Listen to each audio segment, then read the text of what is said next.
শুভেচ্ছা।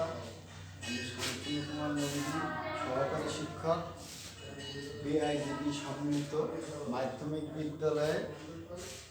আজ আমি সপ্তম শ্রেণীর পরিসংখ্যান সম্পর্কে কথা বলব এবং সরকার ঘোষিত অনলাইনে যে ক্লাসের দেওয়ার কথা ছিল সেই সম্পর্কে বলি যে পরিসংখ্যান কি? পরিসংখ্যান কি? পরিসংখ্যান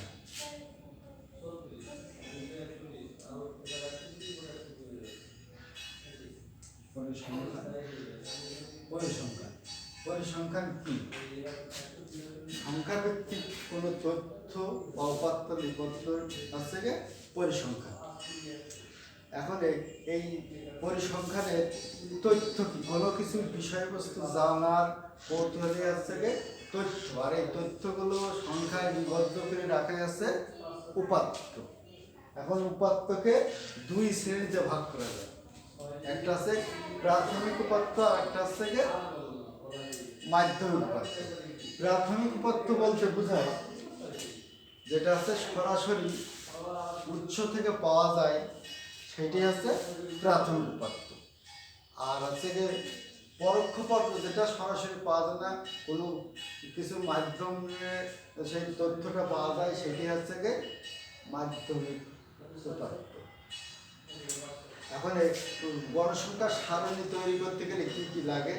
প্রথম লাগে পরিসর, তারপরে শ্রেণী সংখ্যা, তারপরে ট্যালি চিহ্ন, তারপরে গণসংখ্যা। এখন পরিসর কোনো তথ্য যদি দেওয়া থাকে, দেখা যাচ্ছে 25 জন শিক্ষার্থী দেওয়া থাকলেও 15, 18, 30, 12, 25, 29, 35,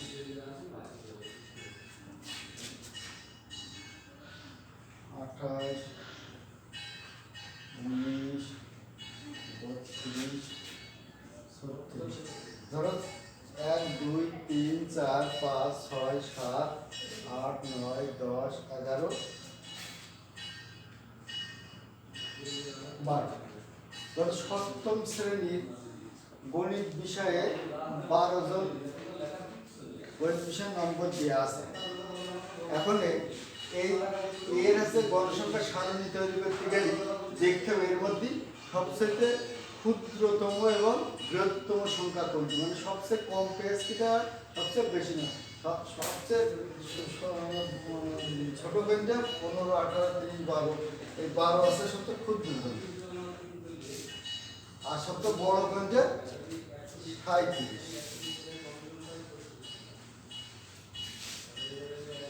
তাই না? 12 তাহলে পরিসরের সূত্র হচ্ছে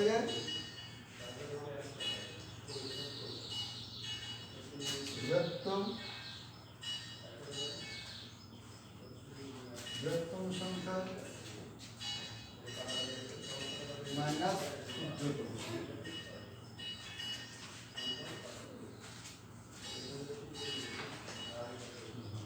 তাহলে এখানে বৃহত্তম সংখ্যা আর যোগ, তাহলে এখানে বৃহত্তম সংখ্যা কত আছে? 60। প্রথম সংখ্যা কত আছে?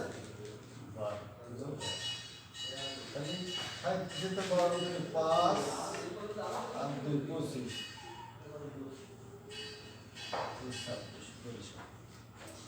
আর শ্রেণীব্যাপ্তি যদি থাকে, শ্রেণীব্যাপ্তি আছে 5 থেকে 15 ভিতরে থাকা লাগবে, এরকম ধারণা করে রাখে। এখন এই যদি 5 শ্রেণী ব্যাপ্তি করা হয়, এখন শ্রেণী সংখ্যা বের করতে কয়টা শ্রেণীতে আমি টানবো, এখন পরিসংখ্যান সারণী তৈরি করতে গেলে এখন 26 এখন শ্রেণী সংখ্যা ধর 5 দিয়ে আছে, শ্রেণী সংখ্যা 5 দিয়ে ভাগ করলে কত আছে? 5 5 25, 1 10 5.2। তার মানে 6টি শ্রেণীতে আমি ভাগ করব। এখন এই 6টি শ্রেণীতে দিয়ে থাকি, এখান থেকে যদি আমি শ্রেণী ব্যাপ্তি ধরি যে 12 আছে, 12তে নেওয়া যাবে 12 থেকে কত? 37 পর্যন্ত। এখন শ্রেণী সংখ্যা 12, 13, 14, 15, 16। এই যে 12 থেকে 16 শ্রেণী সংখ্যায় এখন দেখো পরিসংখ্যা কিভাবে তৈরি করতে হয়। এই আছে পরিসর, পরিসরের শ্রেণী সংখ্যা, এটা হচ্ছে শ্রেণী সংখ্যা।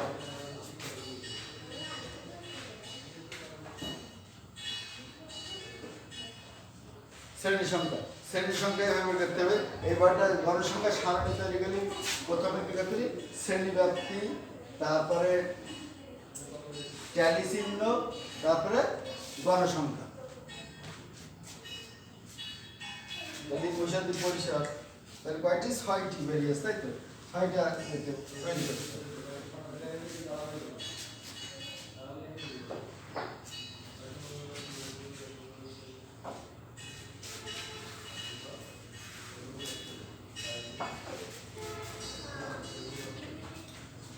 গণসংখ্যা সারণী,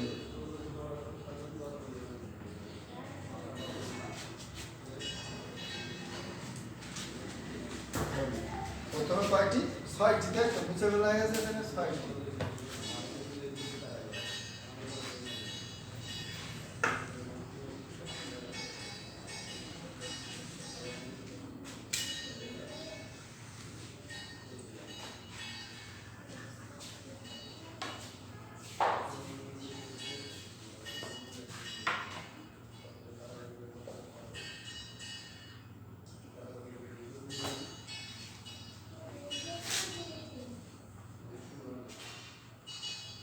শ্রেণী ব্যাপ্তি,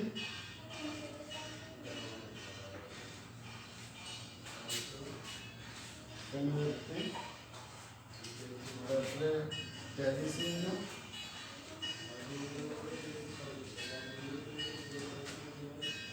ট্যালি চিহ্ন, তারপরে গণসংখ্যা।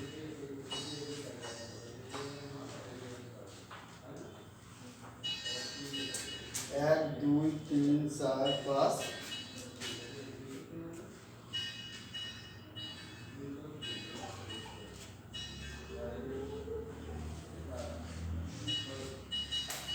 সরি দেখো 1 2 3 4 5 6, এখন 6টি শ্রেণীতে ভাগ করা হলো।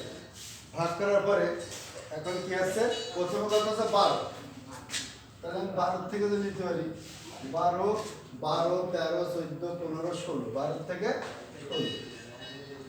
এবার 17 থেকে 17 18 19 20 21, তারপরে 22 23 24 25 26, 22 23 24 25 26, এবার 27 থেকে 27 27 28 29 30 32 33 34 35 36, 32 থেকে 36, এবার 37 থেকে 37 38 39 40 41, 37 থেকে 41।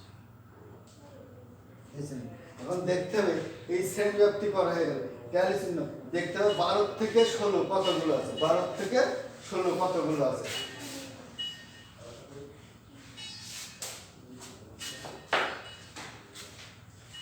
থেকে 16, তাহলে এখানে আছে 12 আছে, তাই তো? 12 কেটে দিয়ে এইভাবে 12 আছে কে 16 পর্যন্ত, 15 একটি, তাহলে আর আছে 10 থেকে 16 আর নেই, দুইটি আছে, তাহলে এই দুই দুই গণসংখ্যা হচ্ছে 2।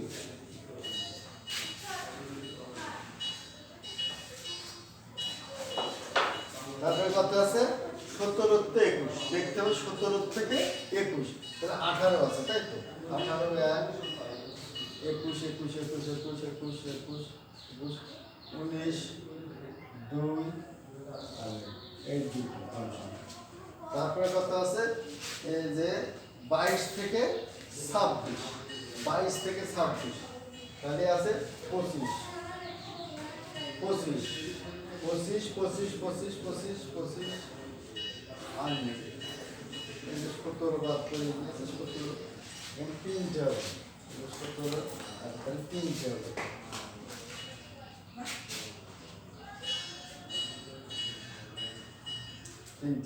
তারপরে 22 থেকে 26, 22 থেকে 26, তাহলে কয়টা আছে, 25 আর 22 থেকে 26 আনবে, এই আছে 1টি।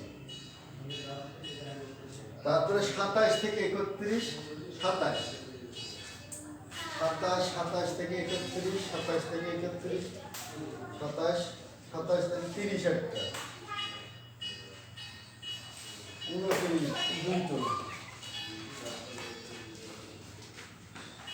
28 3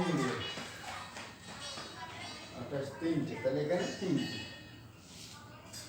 তারপরে আছে 32 থেকে 36, 32 থেকে 36, 32 থেকে 36 নেই, এখানে 32 আর 36 দুটো আছে, তাহলে এই দুটো দাগ দিতে হবে আর একটু। আর তারপরে কত আছে 37 থেকে 41, 37 কত আছে একটা আছে, তাহলে এখন দেখতে হবে যে যে বড় সংখ্যা এখানে কতজন আছে 1 2 3 4 5 6 7 8 9 10 11 12, 12 জন শিক্ষার্থী, তাই তো 12 জন শিক্ষার্থী, 12 জন শিক্ষার্থী, 12 জন শিক্ষার্থী গণিত বিষয়ের নম্বর, গণিত বিষয়ের নম্বর।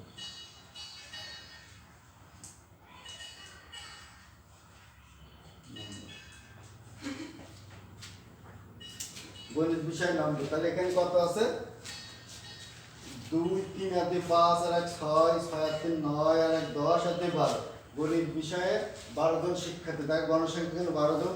এই ছিল পরিসংখ্যান করতে গেলে প্রথমে কি করতে হবে, পরিসংখ্যান কি, তথ্য কি, উপাত্ত কি, তার বিন্যস্ত অবিন্যস্ত কি।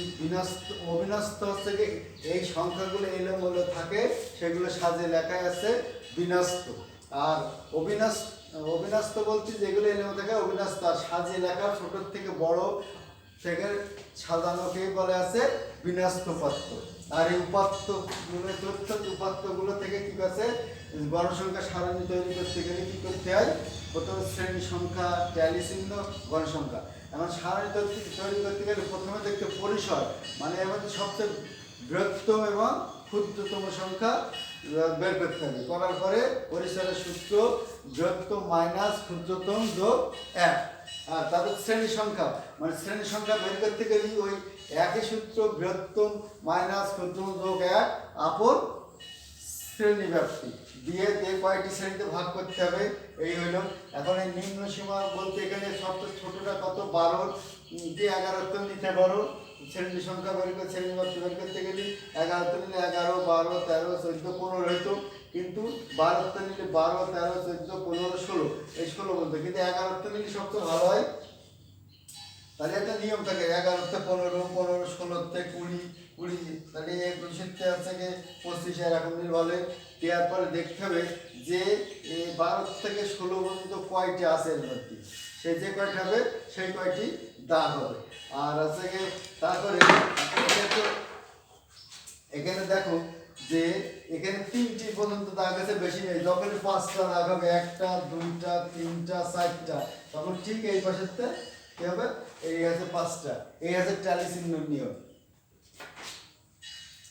তাহলে কি শিখলাম আজকে, পরিসংখ্যানের থেকে কি তথ্য তথ্য তথ্য কি যাচ্ছে, তথ্য কি, উপাত্ত কি, তারপরে পরিসর, তারপরে আছে শ্রেণী সংখ্যা, বিন্যস্ত অবিন্যস্ত এবং গণসংখ্যা সারণী।